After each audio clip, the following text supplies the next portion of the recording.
Hey, what's up again? Of course, I had to make a video that was just deeper than politics. You know, little like a little introspective, little nice video here. I don't know, whatever. Really, outer space is inner space. So when you look out, you're looking in. You know, people don't understand that. Like, you can look at humanity. You can look at each person as a cell of one being, because there's really no separation. So you can basically tap into, they call it the Akashic records. When you have thoughts that, some things are timeless for a reason. Like, you are what you eat, or certain things like that, that they'll be timeless like that. And you're like, where did that come from? It came from you, because you're timeless. And then all your thoughts, basically, all your creativity kind of goes into like this one source that some people refer to as the Akashic records. And they made like a website pretty similar to it. I think it's called Cloud something. Basically, where people, you have a thought, it's going into one place, and then other people can surf that area. And, but it's all coming from, that's the source, but it's all connected to the individual creators, which is you and I. So, that's why, you might think of something and it'll be on the radio, and, immediately, or it might be, on TV a month later, and you're like, oh my God, that was my thought. Like, yeah, you are the creator of it, or you gave it some energy, or creative energy, to the point, and others have too, to the point where it was taken and used, and now used against you. So people got to realize, that again, that really has a lot to do with the fragmentation of people. Like I said, there's not very many people on the planet. It's just been fragmented times 1,000 to this point now, where they got everybody in gang mentalities. Because really, you might run into two people that are inseparable, or twins, or people like that. And you're like, man, you guys are really cool, man. Like, what, you might have been brothers in a past life. Like, no, you probably were the same person, one person in a past life, and you just been fragmented along multiple bodies now. And really, when it comes to that, people getting caught up in the gang mentality because they're seeking to bring back that whole, that they once were.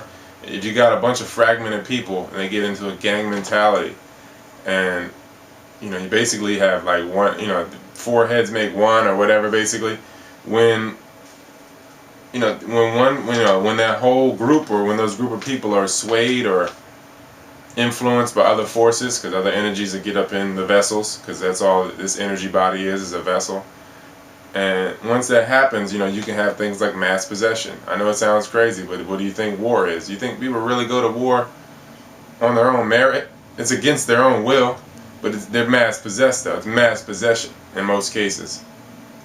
Or like you see what's going on in the Middle East right now, mass possession. It's just, people being fragmented along, just fragmented, really. And that's what happens too. Like, a lot of people, they never, years ago, they didn't know when people were dead or in a coma. So that, they would bury people with bells, because, they wouldn't know. So that, sometimes, that for years they were just digging people up after they ring the bell years, not years later, but some time after they were buried, and they were like, this person wasn't dead, they were in a coma, because enough times where they had, dug people up, and then they saw that they had fought to get out of there because they were really in a coma and they really weren't dead. And basically what I'm saying is that since mad people really aren't dead, they just had their consciousness knocked out of them, this energy body gets tossed up basically at that point. Once the consciousness, once the self gets knocked out of them like that, then you're subject to organ harvesting, organ donation. That's what a lot of it, especially if you're like O negative blood, or O in general, because it's more of a parent blood type you can give to anybody. So I wouldn't tell nobody if you're O negative or things like that, because you can donate to anybody. So they want your organs in your blood. And then that's another thing too. They do organ harvest in places all over the world, but it's easy to look at the China example. In China, when they take a factory worker that might have been on strike, they'll take their tissue and blood type, make them be vegetarian. They make them be vegetarian. You think that's for no reason? So they make them be vegetarian, and then they're slaves on a plantation basically. And if somebody needs an organ, They have mobile execution vans that take them to airports, or somebody with the person will fly in, the debutante or whoever needs an organ, they'll come in, they'll kill the prisoner, take the organs, give it right to the person. Now, once you toss the energy body up like that and fragment it, give the organs all out, and that just creates more fragmentation for the next time around. So the next time you come back, because you re-arrive, like I said, when you have kids, you're having an ancestor, so you're bringing an ancestor back. So when you bring them back through, they're going to be even more fragmented, because now they've been just the energy has been fragmented along how all the donors, all the people that the organs have been given to, and that's why you got the mob mentality. That's why you have all these people that can't stand up for themselves, because they're so fragmented that they're not an individual. Sure, it's might be considered one body, but they're not all there. It's not them. It's other forces pushing, driving that vehicle. And it's really sad, but you can get all your color back. It's what that movie The One was about, with Jet Li. He was going around, in other layers and killing himself to make himself one. I mean, it was basically, that's what it was about, to just get rid of the fragmentation and come to a whole as a one. And like I said, the body is the universe. So when you close your eyes, that blackness you're looking at is outer space. Inner space is outer space. So you are the universe, and there is no separation between you or anything. So and then another thing too, like, you're in water right now. It's just a less dense form of water, and the thing between here and 40,000 feet is 10 feet of water. So it's really like what's in is out, what's up is down. There's really no disconnection there, and if you go inside yourself, that you find answers for anything. You just have to know what's you. We have to know which voice in your head is you and what's not the parasite or other energies, because you're a vessel or a portal. So it's like if you throw something in there, thoughts or influences, again, you're an alchemist, and like I said, everything's a chemical, from a sound to a taste to it's all a chemical. So the portal, if you get stuck on stupid, or you get stuck on being negative, which will create an imbalance. Negative or positive ain't bad. You just don't want to create an imbalance.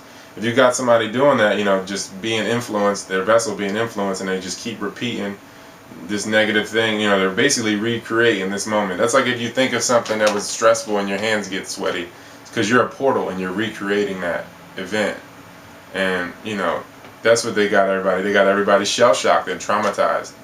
So people just got to know that. They got to really find out who they are, which voice in their head is them, actually, because they're in this vehicle. They might be in the trunk, tied up in the back though, or in the back, passed out, drunk, while this parasite's driving the vehicle.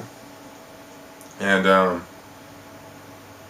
basically, since things have been, just really sickening for me, since I've been going across the country, and now that I'm back in Jersey and everything, and I'm going back to Cali soon in a couple days here, but it's just like, man, it really is. It's really sickening, man. Just seeing people going through what they go through, and it's their own personal battle. It's nothing I can really do. You can't teach anybody anything, and you can't heal anybody. They have to heal themselves. So they have to want to be healed, But like I said, there's no disconnection between me and them. So it's frustrating. So I have to get away from this habitat. I'm getting off the grid, and I'm probably gonna make less and less videos, because it's just too sickening to just sit around and watch people kill themselves every day. Just shows the resiliency of this vessel, though, of this body. It's so strong. I mean, and I would suggest anybody, if you can, or make your way to getting off the grid. And the only thing about getting off the grid is just the water and the water rights, because really all you need is water.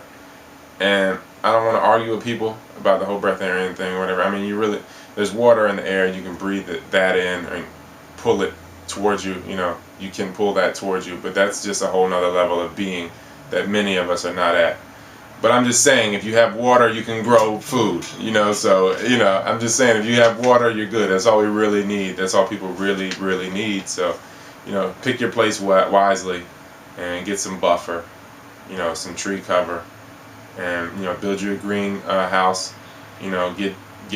Basically just get together with some other people that will really get to work on it and be true to themselves, be true to you.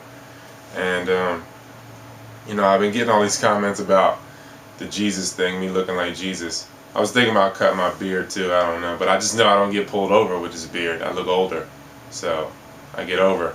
So it's tough. I don't know if I want to cut it. And the whole Jesus thing, man, I feel like maybe it's the. What I've been thinking is maybe it's the whole martyr thing. If you get to a point where you don't really care because they can't kill you anyway. You just come back, and once you get to knowing that, you know, you got to protect yourself still. But once you get to that point where it's like, I'd rather die than be a slave, which where everybody should be at, because slavery is really death. Once we get to that point, I think maybe it's the martyrdom at that point that expresses itself in a person. I don't know if, I'm not going to say like I'm a fragmentation of Jesus, but I'm just saying like anybody, once you get into that I don't care because I'd rather die than be a slave martyrdom mode, then I think you don't care. I think you let your hair grow. You let your beard grow. You really just start living more free because it's about the relationship with self. And if you get cool with self, man, then you can get cool with anything or anybody and make anything work. It's just that you gotta really just watch who you're around, and it's really a change of environment really helps. That's why I say get off the grid if you can. And I have more videos, just will be less and less frequent. And, because I'm probably going to be 20, 30 miles from the nearest computer. So, I don't want to do a disservice and just drop off the map, though. I still want to help anybody that wants to be helped. So, I love you, and hit me up.